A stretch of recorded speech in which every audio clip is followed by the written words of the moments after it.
Olá pessoal, professor Cavalcante. Na aula de hoje a gente vai falar um pouco sobre VLAN.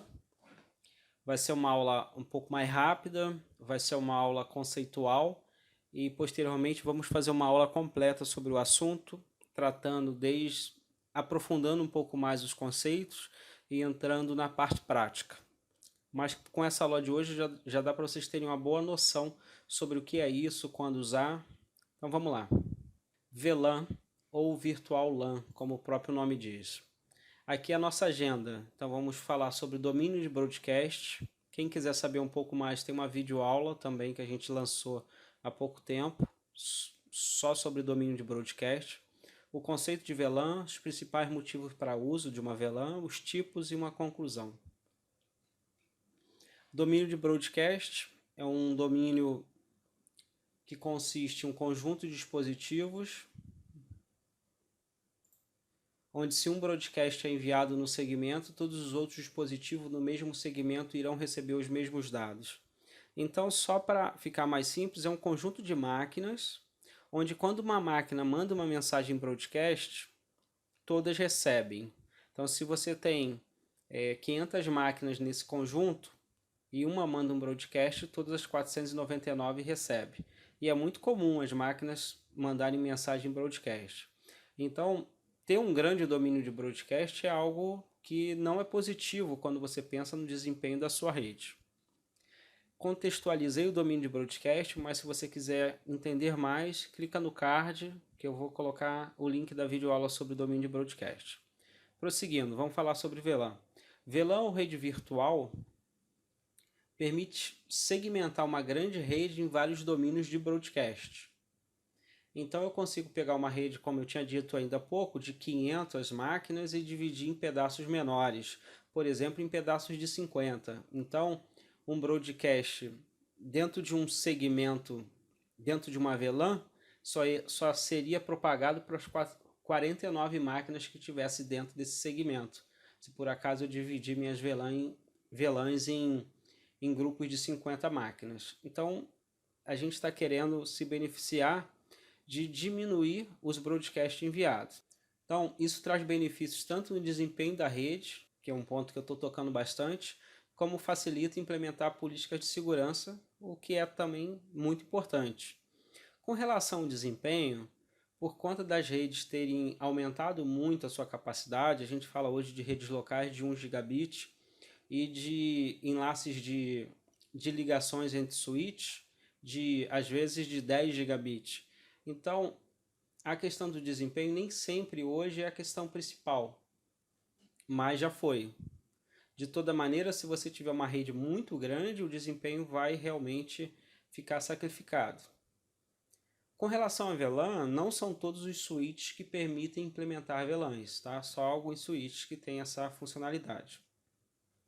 Hoje em dia já é uma feature comum, tá? Em switches que a gente diz Enterprise, todos já têm essa funcionalidade.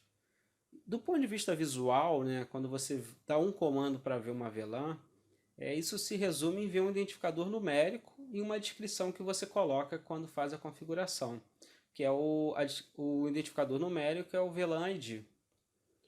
Esse VLAN ID pode estar entre 0 a 4095, totalizando 4096 VLANs IDs. Porém, tem alguns que não podem ser usados, cada fabricante vai definir a sua range de IDs que não pode ser usado. Geralmente, na prática, você pode ter 4094 VLANs, tá? Podendo ser utilizado os IDs. De fato, no mundo prático, você vai ter que ler o manual switch e vai ver quantas VLANs ele permite criar, quantas VLANs ele manipula. Mas esse número aqui é realmente muito mais do que o suficiente, né? Raramente você vai encontrar uma rede tão grande que precisa dessa necessidade toda de 4094 VLANs. Mais um pouquinho de VLAN. Existe uma relação de uma VLAN para uma subrede IP. Daqui a pouco eu vou mostrar uma figura que deixa isso um pouco mais claro. Como assim? Vamos supor que eu vou criar uma VLAN com identificador 10. Eu vou criar uma subrede IP para associar com essa VLAN. Eu criei uma VLAN com identificador 11. Eu vou criar uma subrede IP para associar com essa nova VLAN. Bom, se você ainda não entende muito bem sobre endereçamento IP, subrede, subdivisão, eu vou deixar aqui um link de uma playlist que eu trato isso em 6 aulas. E eu tenho certeza que você vai ficar fera nesse assunto. Então vamos dar continuidade na parte conceitual. É importante definir um padrão, né, uma arquitetura para você fazer a divisão da rede em VLANs. Por exemplo, você pode fazer uma VLAN por andar. Então imagine que você tem um prédio de 10 andares e você fala assim, eu vou estruturar da seguinte forma. Cada andar vai ser uma VLAN. É válido isso e é muito comum. Você pode definir VLANs por departamentos. Então, engenharia, RH, TI, cada um vai ter a sua respectiva VLAN. Por ambiente, por exemplo, o ambiente de desenvolvimento tem uma VLAN, de qualidade tem outra VLAN, de produção tem outra VLAN. E mesmo uma arquitetura onde você junta um pouco de tudo, uma arquitetura híbrida. Então você pode ter departamento você pode ter ambientes também. Então dentro da sua arquitetura pode ter um pouco de tudo. Eu divido em departamento algumas VLANs e divido meus servidores por ambiente. Não há nenhum problema nisso. Para que as VLANs se comuniquem, né? Porque como eu disse, VLAN é para segmentar. Agora, se você quiser comunicar esses segmentos que você criou, você precisa de um elemento da camada 3, da camada de rede, para que possa fazer o roteamento entre essas VLANs. Geralmente se usa um roteador ou um switch layer 3, mas não há impedimento de ser feito em outro elemento, por exemplo um firewall, não há problema algum. Bom, vamos falar, acho que aqui é o principal. Quais são os principais motivos para o uso de VLAN? Primeiro, eu já toquei bastante nesse assunto. É segmentar a rede em domínios de broadcast. Assim você diminui os broadcasts que são enviados para a rede. Dessa maneira melhora a performance, tanto da rede como das máquinas que não precisam ficar recebendo esse broadcast e tratando esse broadcast quando cada máquina recebe. Bom, desempenho. Outro ponto que eu falei menos, mas é muito importante, é a questão da segurança. Quando você divide as redes em VLANs, fica muito mais simples você criar regras de firewalls para dizer que uma VLAN, o que cada VLAN pode fazer. Então é mais simples implementar regras por VLAN. Isolar o tráfego também, né? Então, por exemplo, uma VLAN da diretoria. É interessante que o tráfego da VLAN de diretoria, mesmo o de broadcast, não seja propagado para as outras VLANs, né? O tráfego da diretoria fique só na VLAN de diretoria.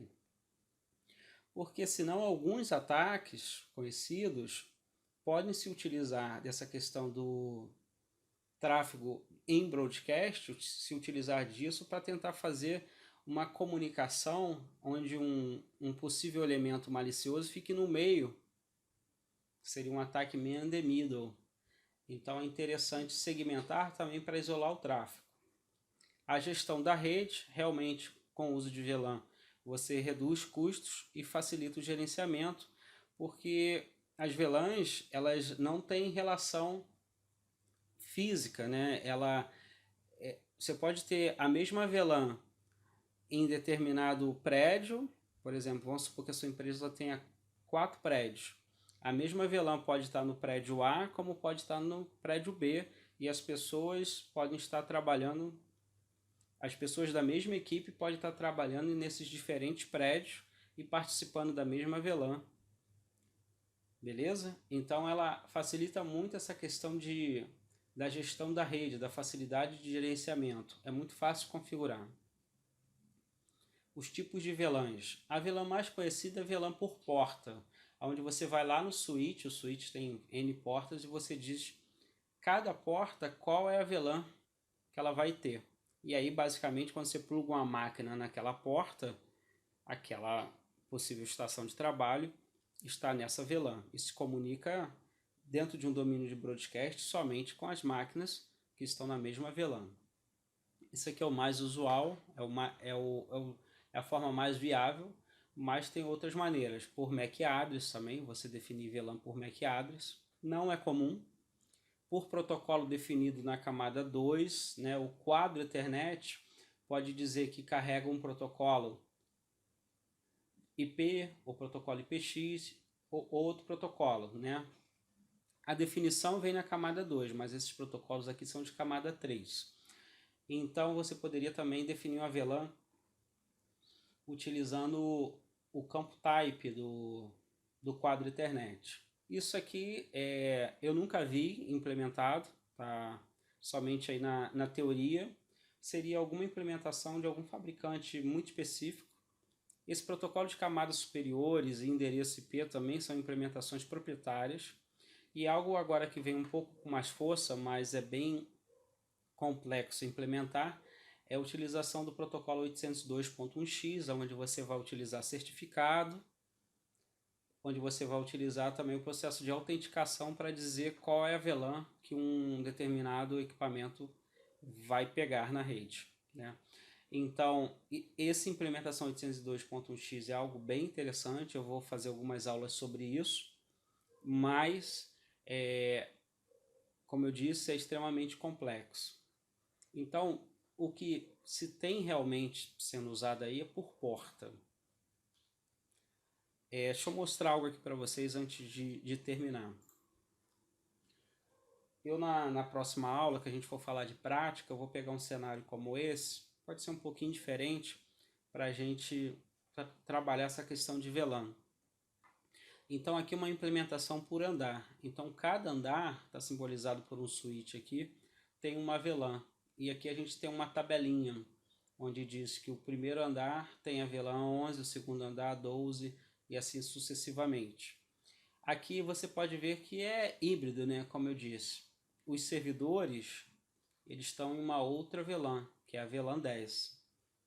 Então, como eu disse, você não tem problema em utilizar arquiteturas, padrões diferentes. Algo interessante aqui também, que eu disse lá nos slides, é que é comum você, para cada VLAN, ter uma subrede IP associada.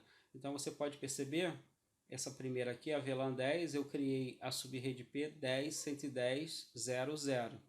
Para a VLAN 11, eu criei a 10.110.1 e assim sucessivamente. Então é comum isso.